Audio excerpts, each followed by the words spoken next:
আসসালামু আলাইকুম। আজ আমি খুব সহজে আটা আর আলু দিয়ে মজাদার নাস্তা বানিয়ে দেখাবো। বাড়িতে যেসব উপকরণ সহজেই পাওয়া যায় সেগুলো দিয়েই এই রেসিপি করা যাবে। চলুন দেরি না করে দেখে নেই কিভাবে বানাতে হয়। আমি প্রথমে একটি বাটির মধ্যে 2টি মিডিয়াম সাইজের সিদ্ধ আলু ম্যাশ করে নিয়েছি।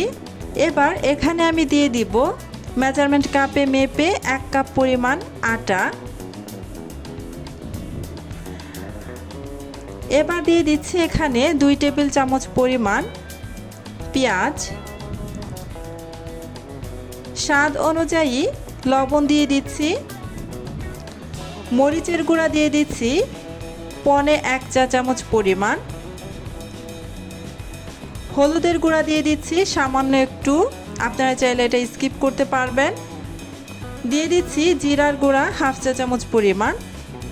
এবার হাতের সাহায্যে প্রথমেই একটু ভালোভাবে মেখে নিব। প্রথমেই কোনো এখানে পানি অ্যাড করব না, পানি ছাড়াই আলু আর আটা ভালোভাবে মেখে নিব। খুব বেশি তেল মশলাদার খাবার না খেয়ে এইরকম অল্প উপকরণে অল্প মশলায় নাস্তা বানিয়ে সকালের ব্রেকফাস্টে অথবা সন্ধ্যার নাস্তায় খেতে পারেন। এই যে আমি খুব ভালোভাবে মেখে নিয়েছি কোনো পানি ছাড়াই। আমার আরও একটু এখানে পানির প্রয়োজন, তাই আমি এখানে একটি ডিম ভেঙে দিয়ে দিলাম পানির পরিবর্তে। পানি ছাড়াই শুধুমাত্র ডিম দিয়ে ভালোভাবে মেখে নিব। আমি যেই উপকরণগুলো মেপে দিয়েছি ঠিক সেভাবে যদি দেন তাহলে একটি ডিম দিয়ে মাখালে একদম পারফেক্ট হবে। এখানে বাড়তি কোনো পানির প্রয়োজন পড়বে না বা আর এক্সট্রা ডিমও দেওয়ার প্রয়োজন পড়বে না। এই যে ভালোভাবে মাখানো হয়ে গিয়েছে, দেখতেই পাচ্ছেন কতটা নরম আর হাতের সাথে একদম আঠার মতো লেগে যাচ্ছে। এরকম করে এই ডোটা বানিয়ে নিতে হবে একদমই নরম। এবার আমি হাতটাকে ভালোভাবে ধুয়ে তারপর ফিরে আসছি।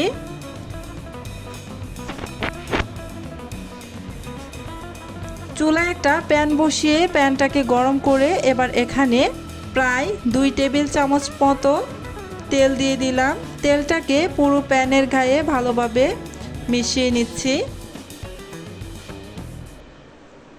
এবার হাতের মধ্যে বেশ খানিকটা তেল মেখে নিলাম, 2 হাতের মধ্যে মেখে নিচ্ছি।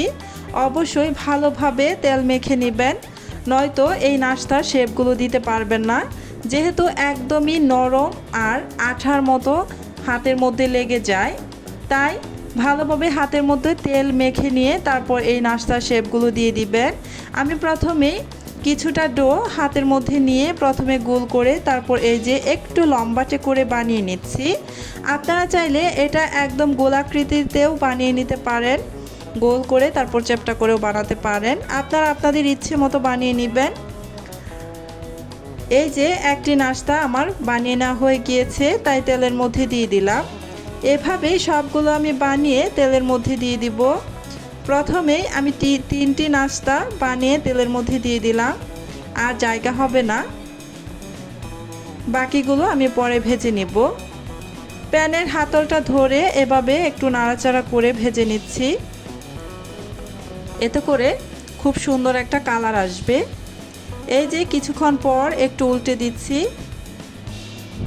চুলার আঁচ অবশ্যই মিডিয়াম টু লো আঁচের মাঝামাঝিতে রেখে তারপর এই নাস্তাগুলোকে ভেজে নেবেন। যদি বাড়িয়ে দিয়ে ভাজতে যান তাহলে কিন্তু খুব দ্রুত কালার চলে আসবে আর পারফেক্টভাবে ভাজা হবে না, ভেতর পর্যন্ত কিন্তু কাঁচা থেকে যাবে। তাই চুলার আঁচ মিডিয়াম টু লো আঁচের মাঝামাঝিতে রেখে একটু সময় নিয়ে নাস্তাগুলোকে উল্টে পাল্টে ভেজে নেবেন। এই যে আমি আবারও কিছুক্ষণ পর উল্টে দিয়েছি, দেখতে পাচ্ছেন এই পাশটায় খুব সুন্দর একটা কালার চলে এসেছে। এবার অপর পাশেও এরকম সুন্দর একটা কালার আসা পর্যন্ত ভেজে নেব।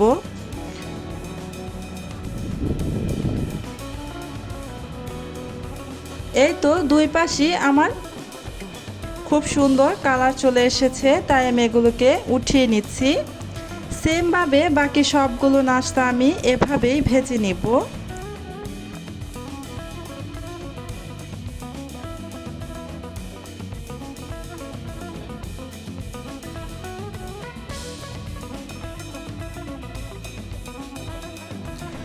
আশা করি আজকের এই রেসিপিটা আপনাদের ভালো লেগেছে।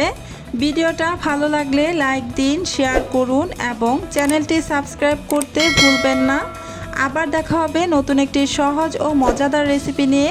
সবাই ভালো থাকবেন। আল্লাহ হাফেজ।